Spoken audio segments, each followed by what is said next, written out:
అందరికీ నమస్కారం. తెలంగాణ రాష్ట్రంలో రైతు భరోసా పథకానికి సంబంధించి ఇప్పుడిప్పుడే లేటెస్ట్ అప్డేట్ అయితే రావడం జరిగింది. ఈరోజు కూడా రైతుల ఖాతాల్లో రైతు భరోసా అమౌంట్ అయితే జమ చేశారు.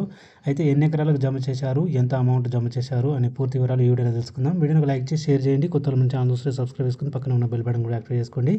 ఇక విషయంలోకి అయితే మనకు ఈరోజు రైతు భరోసా డబ్బులు రైతుల ఖాతాలో జమ చేశారు. తెలంగాణ రాష్ట్రంలో రైతులకు రాష్ట్ర ప్రభుత్వం శుభవార్తను అయితే వినిపించడం జరిగింది. 3 ఎకరాల వరకు సాగులో ఉన్న భూములకు ఎకరానికి 6,000 చొప్పున రైతు భరోసా నిధులను ఈరోజు జమ చేసినట్టు తెలియజేయడం జరిగింది.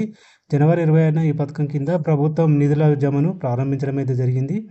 ఫిబ్రవరి 5న 17.03 లక్షల మందికి, ఫిబ్రవరి 10న 8.65 లక్షల మందికి విడతల వారీగా నిధులను అయితే జమ చేసిన సంగతి తెలిసిందే. ఈరోజు మళ్ళీ 3 ఎకరాల వరకు ఉన్న రైతులకు రైతు భరోసా డబ్బులు అయితే జమ చేశారు. అంటే రాష్ట్ర వ్యాప్తంగా 3 ఎకరాల వరకు ఎంతమంది రైతులు ఉంటే అంతమంది రైతులకైతే ఈరోజు అయితే అమౌంట్ అయితే జమ చేసినట్లు ప్రభుత్వం అయితే చెప్పింది. కాబట్టి మీరు ఒకసారి చెక్ చేసుకోండి. చెక్ చేసుకొని అమౌంట్ జమ అయిందా లేదా అనేది కామెంట్ బాక్స్లో కామెంట్ చేయండి.